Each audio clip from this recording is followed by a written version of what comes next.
मैं हूं Divya from Divya tutorial. आज मैं आपको इकोनॉमिक्स के chapter second people as resource के पार्ट 6 के बारे में बताऊंगी, जिसमें हम बात करेंगे क्वालिटी ऑफ पॉपुलेशन के सेकंड पार्ट हेल्थ के बारे में। दोस्तों, वीडियो शुरू करने से पहले मेरी आप सबसे रिक्वेस्ट है कि वीडियो को लास्ट तक जरूर देखना, और अगर वीडियो पसंद आए तो लाइक शेयर सब्सक्राइब करना मत भूलिएगा। और अगर आपने अभी तक वीडियो दिव्या ट्यूटोरियल चैनल को सब्सक्राइब नहीं किया है तो मेरे इस चैनल दिव्या ट्यूटोरियल को सब्सक्राइब करें व बेल नोटिफिकेशन ऑन करें। तो चलिए वीडियो शुरू करते हैं। Health firm maximise profit. तो सबसे पहले मैं आप सबको ये बात बता दूं कि पहले आप हेल्थ के बारे में एक चीज़ क्या समझते हैं। हेल्थ का मतलब क्या होता है? हेल्थ का मतलब यही नहीं होता कि भाई वो दिखने में सही दिख रहा है, मतलब बीमार नहीं। बीमार ना होने से कोई हमारा हेल्थ का मतलब नहीं होता। हेल्थी माइंड और हेल्थी बॉडी का क्या मतलब होता है? The state of being well and free from illness. तो जब भी हम हेल्थ के बारे में लिखेंगे, सबसे पहले हमें हेल्थ की डेफिनेशन लिखनी है, एंड ये बहुत इजी डेफिनेशन है।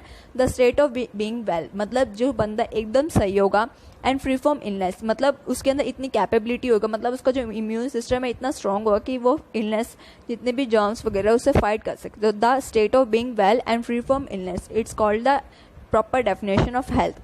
So start our video. First, firm maximize profit. Do you think any firm would be introduced to employ people who might not work efficiently as a healthier worker because of ill health? तो ये चीज़ कह रहे हैं कि अगर हम कोई भी अगर एक फर्म सोच रहे हैं, एक इंडस्ट्री हमने स्टार्टअप की, ठीक है, हमने ये चीज़ पढ़ी थी, हम अपने इस चैप्टर के अंदर यही पढ़ रहे हैं कि ह्यूमन रिसोर्स कैपिटल के बारे में पढ़ रहे हैं, ठीक है।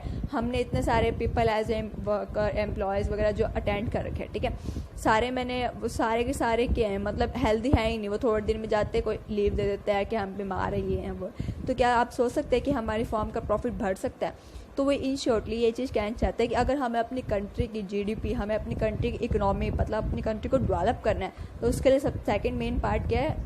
हेल्थ। तो यही चीज़ है क्वालिटी ऑफ पॉपुलेशन, मतलब किसी पॉपुलेशन की क्वालिटी किस चीज़ में डिपेंड करती है? हमारी एजुकेशन के ऊपर और हमारी हेल्थ के ऊपर। तो हेल्थ हमारा सेकेंड टर्म है। तो आप ये चीज़ समझ में आ ही चुका है कि हेल्थ की डेफिनेशन पढ़ते ही समझ में आ चुका है कि अगर हमें अपनी कंट्री की जीडीपी, हमारे कंट्री की इकोनॉमी को बढ़ाना है, तो उसके लिए हमारे लिए हेल्थ सबसे ज़्यादा इंपॉर्टेंट है। जब कोई भी बंदा अगर हेल्दी होगा तभी वो पढ़ सकता है, तभी वो जाके एक हाई यील्ड ऑफ रिटर्न हमारी इकोनॉमी के लिए कर सकता है। तो हेल्थ हमारे लिए बहुत ज़्यादा इंपॉर्टेंट है। The health of a person help him to realise his potential and the ability to fight illness. तो ये चीज़ कह रही है कि अगर कोई बंदा अगर हेल्दी है, तो जो बंदा हेल्थी है वो उसके अंदर क्या होगी? उसके अंदर एबिलिटी होगी कि वो जितने भी इलनेस है, जितने भी जर्म्स है, उन सबको फाइट कर सके। An unhealthy person become a liability for an organisation. जो एक अनहेल्दी पर्सन है वो क्या बन जाता है? एक ऋण, इट मीन्स एक लायबिलिटी की तरह बन जाता है। मतलब हम नहीं कहते, कोई कहता है देखो कितना बीमार पड़ा है, तो मतलब उसको ना कुछ चल सकता, ना कुछ वो काम कर सकते। इट मीन्स जो अनहेल्दी पर्सन होता है, हमारी जो इकोनॉमी है, हमारी जो कंट्री है, उसके लिए क्या एक लायबिलिटी की तरह एज ए वर्क करता है। Indeed health is an indispensable basis for realising one wells being. तो ये चीज़ कह रहे हैं कि हेल्थ क्या है? हेल्थ ही एक बेसिस है। हम कह सकते हैं कि वो बंदा हाँ एकदम प्रॉपर वेलनेस है उस बंदे में। जब वो बंदा एकदम हेल्थी होगा तभी हम उस बंदे को कह सकते हैं। Henceforth, improvement in the health status of the population has been the priority of the country. तो वो ये चीज़ कह रहे हैं कि जो हमारी कंट्री, अगर हमें पॉपुलेशन को एकदम अच्छे तरीके से हेल्दी रखना है, तो हेल्थ जो है किसी बंदे की वो सबसे ज़्यादा प्रायोरिटी बन चुका है। हम अपनी कंट्री की इकोनॉमी को बढ़ाना है, हमारी कंट्री को डेवलप करना है, तो उसके लिए सबसे मेन प्रायोरिटी क्या बनती है? गवर्नमेंट की हेल्थ के ऊपर प्रायोरिटी उसकी मेन बन जाती है। अगर हमें अपनी कंट्री को आगे बढ़ाना है, आगे डेवलपमेंट करनी है, तो कोई भी हेल्थी पर्सन होगा, तभी वो एक ह्यूमन रिसोर्स कैपिटल के अंदर डेवलप हो सकता है। Our national policy too aims at improving the accessibility of the healthcare, family welfare and nutritional service with a special focus on the underprivileged segment of population. जो हमारी जो national policy है ना, हमारे WHO वगैरह, जो वर्ल्ड हेल्थ पॉपुलेशन ऑर्गेनाइजेशन वगैरह जितनी भी सेटअप है, इनका क्या मेन बन चुका है कि वो हेल्थ केयर जितनी भी, वो हर एक बंदे के एक्सेसिबिलिटी का मतलब होता है विद इन रीच। वो हर बंदे के हेल्थ केयर फैसिलिटीज़ क्या है? हर बंदे के with in the reach of family welfare and nutritional service. उन्होंने क्या किया? उनका एम बन चुका है कि हर बंदे के हेल्थ केयर फैसिलिटीज़ क्या हो? विद इन रीच हो, न्यूट्रिशनल सर्विस हो उस बंदे में। मतलब जितने भी अनसेगमेंट हमारे जो अंडर सेगमेंट जो पॉपुलेशन है हमारे, लाइक जो जितने भी SC BC जितने भी लोअर कास्ट पॉपुलेशन है हमारी इंडिया की, उन सब के अंदर विद इन द रीच हो हमारी जितनी भी हेल्थ फैसिलिटीज़ है। क्योंकि कई बंदे ऐसे होते हैं कि उनके पास हेल्थ फैसिलिटी मिल ही नहीं पाती, ना ही वो अपने बारे में उनके बीमारियों का उपचार करवाते, फिर इस वजह से उनका कहता है जल्दी से जल्दी उनकी डेथ रेट बढ़ना शुरू हो जाता है। Over the past 5 decades of India has developed a vast health infrastructure and developed manpower requirement at primary, secondary and tertiary sector in government as well as in the private sector। तो ये चीज़ कह रहे हैं पिछले 5 decade से India ने क्या किया, एक वास्ट हेल्थ इंफ्रास्ट्रक्चर क्या था, धीरे धीरे जो health infrastructure it means hospitals वगैरह धीरे धीरे खुलने इंडिया के अंदर शुरू हो गए, उसमें डेवलपमेंट भी होनी शुरू हो गई, जिस वजह से क्या हुआ, जो इंडिया में क्या हुआ, man power required at prime जितनी मैन पावर रिक्वायर्ड थी ना प्राइमरी सेक्टर में, सेकेंडरी लेवल, टर्शियरी सेक्टर में गवर्नमेंट ने, वो धीरे धीरे क्या हुआ बढ़नी शुरू हो गई। तो हमारी हेल्थ, अगर हेल्थ किसी की अच्छी होगी तभी तो वो ह्यूमन रिसोर्स कैपिटल को बढ़ा सकते हैं। These measures adopted have increased the life expectancy to over 65.5 years in 2013। तो ये चीज़ क्या है, लाइफ एक्सपेक्टेंसी जो रेट था वो धीरे धीरे क्या हुआ बढ़ना शुरू हो गया। Infant mortality rate IMR has come down from 147 to 40 in 2013। तो सबसे पहले आपको मैं चीज़ बता दूं कि इन्फेंट मोरालिटी रेट क्या होता है। Infant mortality rate is the death of a child under 1 year of age. तो क्वेश्चन में 1 नंबर क्वेश्चन में डेफिनेटली क्वेश्चन आता है what do you mean by infant mortality rate, या फिर IMR आ जाएगा, IMR की फुल फॉर्म आ जाएगी।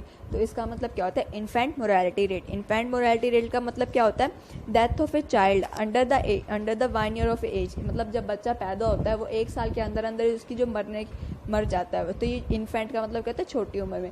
तो जब वो इन्फेंट मोरालिटी रेट क्या हुआ हमारी इंडिया का 147 था कब, 1951 में, और वो करते करते आज के टाइम पे 2013 में वो जाके 40 हो गया।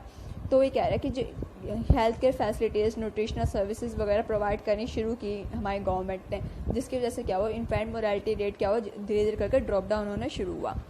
Crude birth rate had dropped to 21.4 and death rate to 7 within the same duration of time। तो ये कह रहे हैं इसी 1951 और 2013 के सर्वे के बीच में क्या हुआ, जितने भी क्रूडली मतलब जो बच्चे को ऐसे ही गर्भ में मार देना, मतलब ये सारी जितने भी प्रॉब्लम्स थी ना वो क्या हुआ धीरे धीरे बढ़ के कम होनी शुरू हुई। और ऐसे ही हमारा जो डेथ रेट का मतलब क्या होता है, death rate is the number of people per 1000 who die below a particular period of time. तो ये कह रहे हैं कि पर्टिकुलर पीरियड ऑफ टाइम जो हमारा जो इन्होंने ले रखा है उसमें क्या हुआ, पर ईयर के अकॉर्डिंग 1000 पीपल जो डाई हो रहे थे वो क्या हुआ हमारा, वो भी धीरे धीरे कम होना शुरू हुआ। क्यों, क्योंकि जो ये सारा किस चीज़ पे डिपेंड है, हेल्थ। अगर किसी बंदे की हेल्थ अच्छी हो जाएगी, लाइक हमने अब ये चीज़ देख रहे हैं कि कैंसर, हार्ट, इन सब की बीमारियों का इलाज होना शुरू हो गया, मतलब धीरे धीरे हमारी हेल्थ इंफ्रास्ट्रक्चर्स वगैरह डेवलप होने शुरू हुए, जिसकी वजह से क्या हुआ लोग ज़्यादा एजुकेट होने शुरू हुए अपनी हेल्थ के बारे में, लोगों ने एक्सरसाइज वगैरह शुरू। तो इससे क्या हो रहा है, हमारे जितने भी लोग हेल्थ के ऊपर ध्यान देने शुरू कर रहे हैं, हेल्थ पे ध्यान देने के शुरू होने की वजह से क्या हो रहा है, हम जितने भी डेथ रेट है, इन्फेंट मोरालिटी रेट, ये सब क्या एजुकेशन पे भी डिपेंड करते हैं हमारे। कोई एजुकेटेड होगा तो उसे ये चीज़ पता हो कि हमें ये चीज़ खानी चाहिए, इस चीज़ के बाद ये चीज़, जैसे अपने मम्मी लोग क्या बोलते हैं अपने को, दूध और दही कभी भी एक साथ नहीं खाने चाहिए, उससे क्या होता है हमारे बहुत ज़्यादा बीमारियाँ होती है, क्योंकि ये सारे के इनके पीछे साइंटिफिक रीजंस होता है। तो जो पढ़ा लिखा होगा उससे अपनी हेल्थ के बारे में प्रॉपर ध्यान होगा कि मुझे किस टाइम पे क्या खाना है, कैसे करना है, वो एक्सरसाइज करता। तो मतलब ये सारी चीज़ें एक दूसरे से इंटरडिपेंड है कि हमें ये पता चलता है कि कैसे हमें अपनी धीरे धीरे डेथ रेट्स वगैरह सारी धीरे धीरे कम होनी शुरू हुई। ये सारी किस चीज़ पर डिपेंड है, हमारी एजुकेशन के ऊपर डिपेंड है। Increase in life expectancy and improvement in child care are useful in accessing the future progress of the country. तो ये चीज़ कह रहे हैं कि धीरे धीरे क्या हुआ, इन्फेंट मोरालिटी रेट कम होना शुरू होगा, लोगों की लाइफ एक्सपेक्टेंसी रेट का मतलब कि लोग पहले सोचते थे हम 50 साल तक ही जिएंगे, लेकिन अब धीरे धीरे क्या हुआ, लोग 100 साल तक जीने भी शुरू हो गए, मतलब जो उनकी लाइफ एक्सपेक्टेंसी जो रेट था वो धीरे धीरे क्या हुआ इम्प्रूव होना शुरू हो गया। Increase in the longevity of the life is an indicator of good quality of the life mark by the self confidence. तो ये चीज़ कह रहे हैं कि धीरे धीरे क्या हुआ, ये सारे किस वजह से हो रहे हैं, लोगों ने अपने हेल्थ के ऊपर ध्यान देना शुरू किया, गवर्नमेंट ने इतने न्यू स्कीम्स वगैरह चलाए, जिसकी वजह से क्या हुआ जो लोगों की लॉन्गेविटी ऑफ द लाइफ था वो क्या हुआ एक धीरे धीरे बढ़ने शुरू हुआ। तो वह क्या है, एक good quality of life mark by self confidence. तो लोगों के अंदर एक सेल्फ कॉन्फिडेंस आना शुरू होगा कि हमारी क्या क्वालिटी ऑफ लाइफ एकदम गुड हो चुकी है।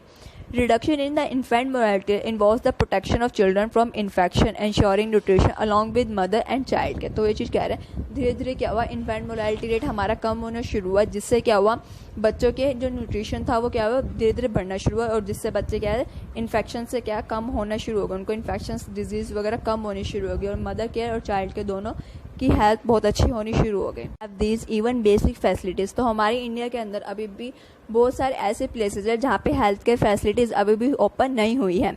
जो ऐसी प्लेसेस कौन से, जैसे mainly rural areas, scheduled tribes areas, मतलब वहाँ पे अभी भी आज के टाइम पे हेल्थ केयर फैसिलिटीज़ ओपन नहीं है, बट गवर्नमेंट धीरे धीरे ये सब वहाँ पे ओपन करनी शुरू कर रही है। There are only 381 medical colleges in the countries, तो ये चीज़ कह रहे हैं कि 381 मेडिकल कॉलेजेस हैं हमारी कंट्री के अंदर अभी, एंड 301 डेंटल कॉलेजेस हैं, और जितने भी दांतों को दिखाने वाले कॉलेजेस कितने हैं, 301 डेंटल कॉलेजेस हैं। Just 4 states like Andhra Pradesh, Karnataka, Maharashtra and Tamil Nadu have maximum number of colleges, तो हम मैक्सिमम नंबर ऑफ कॉलेजेस कहाँ पे हैं, जितने भी हेल्थ केयर के जितने भी जो मेडिकल कॉलेजेस वो कहाँ पे आज के टाइम पे ज़्यादा, आंध्र प्रदेश, केरला, कर्नाटक, महाराष्ट्र एंड तमिलनाडु, मतलब साउथ साइड में अगर हम ये देखें कि साउथ साइड में सबसे ज़्यादा कॉलेज वगैरह ओपन है। तो हमने अपने इस वीडियो में पूरे के पूरे हेल्थ के बारे में पढ़ लिया है कि कैसे गवर्नमेंट ने धीरे धीरे करके डिस्पेंसरीज, हॉस्पिटल्स वगैरह इस सब ओपन करने स्टार्ट कर लिए, जिसकी वजह से क्या हुआ, धीरे धीरे हेल्थ हमारी शुरू हुई, हेल्थ फैसिलिटीज़ वगैरह लोगों तक पहुंचनी शुरू हुई, कैसे इन्फेंट मोर्टेलिटी रेट कम।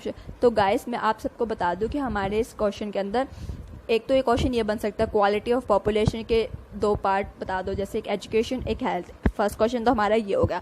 सेकंड क्वेश्चन हमारा क्या बनता है, या तो ये आ जाएगा शॉर्ट नोट ऑन हेल्थ, ठीक है। शॉर्ट नोट ऑन हेल्थ आया तो हम पहले डेफिनेशन देंगे, फिर उसके अंदर ये सब कुछ बताना शुरू करेंगे। 1 नंबर के अंदर क्वेश्चन ये आ जाएगा, हेल्थ की डेफिनेशन दो, या क्वेश्चन यू आ सकता है इसके अंदर, मतलब 4 मेन कॉलेजेस कहाँ पे सबसे मैक्सिमम नंबर ऑफ कॉलेजेस हमारे इंडिया में कहाँ है, वो ये आ सकता है, आंध्र प्रदेश, कर्नाटका, महाराष्ट्र, तमिलनाडु। हम अपने साउथ साइड के ये सारे इन स्टेट्स के बारे में नाम देंगे।